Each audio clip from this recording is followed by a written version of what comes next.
আজকের গল্প শেষকালে, কলমে জয়ন্ত ঘোষ।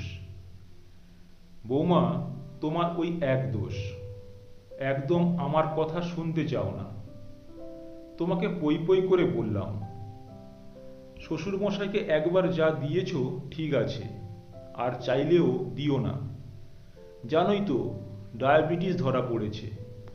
ডাক্তারবাবু পই পই করে বারণ করে বলে দিয়েছেন ভীষণ সাবধানে থাকতে।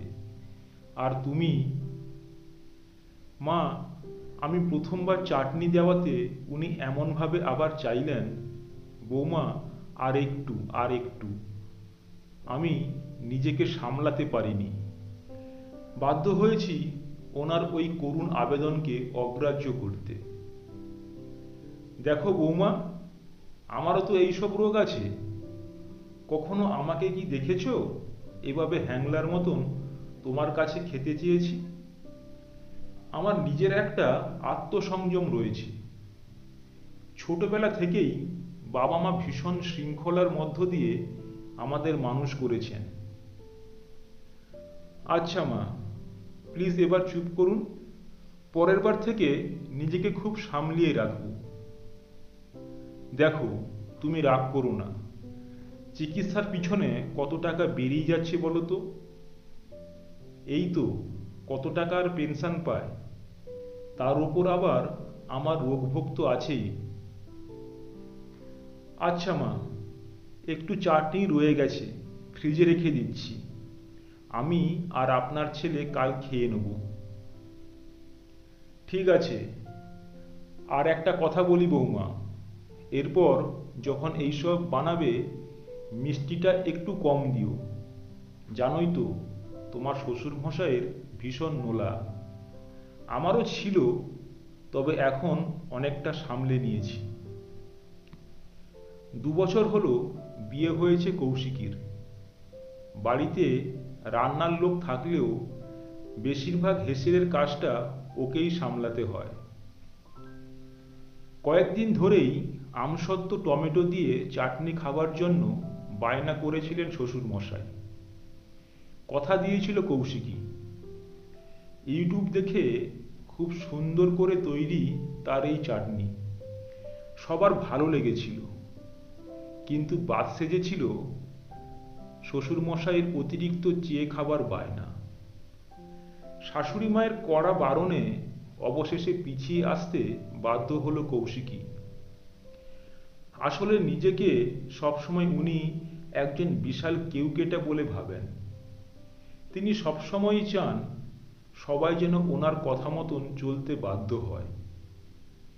অনেক দিন ধরেই ডায়াবেটিস, খুব মেনে চলতে বাধ্য হন।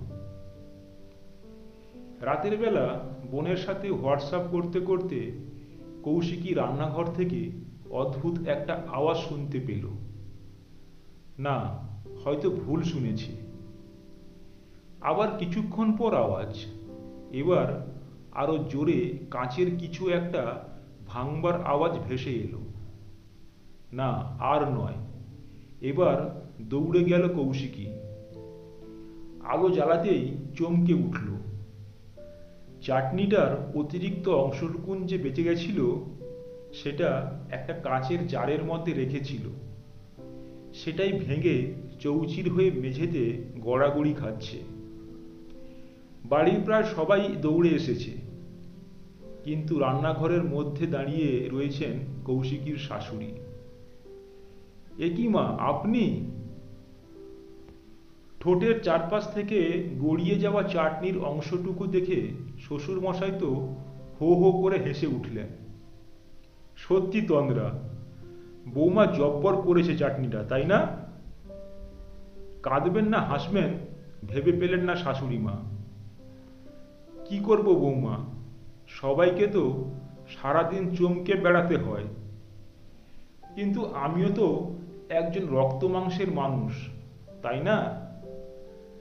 রাতে হঠাৎ ঘুম ভেঙে গেল। মনে হলো সবাই যখন চেটে চেটে খাচ্ছে আমিও একবার খাই। ভেবেছিলাম চুরি করে খাবো তো, কেউ টের পাবে না। সবাই প্রথম প্রথম চমকে গেলেও শ্বশুর মশাইয়ের শেষকালে উক্তিটি কিন্তু বেশ জব্বর। আসলে কি জানো তো তন্দ্রা, এই জগতের সবচেয়ে কঠিন কাজ হচ্ছে নিজেকে চেনা, এবং সবচেয়ে সহজ কাজ হচ্ছে অন্যদেরকে উপদেশ দেওয়া। আর যে নিজেকে দমন করতে পারে না, সে নিজের জন্যেও বিপজ্জনক এবং অন্য সবার জন্যেও। গল্পটি কেমন লাগলো কমেন্ট করে জানাবেন। গল্পটি যদি ভালো লেগে থাকে ভিডিওটিতে একটি লাইক করে দেবেন ও চ্যানেলটি সাবস্ক্রাইব করে পাশে থাকবেন। নমস্কার।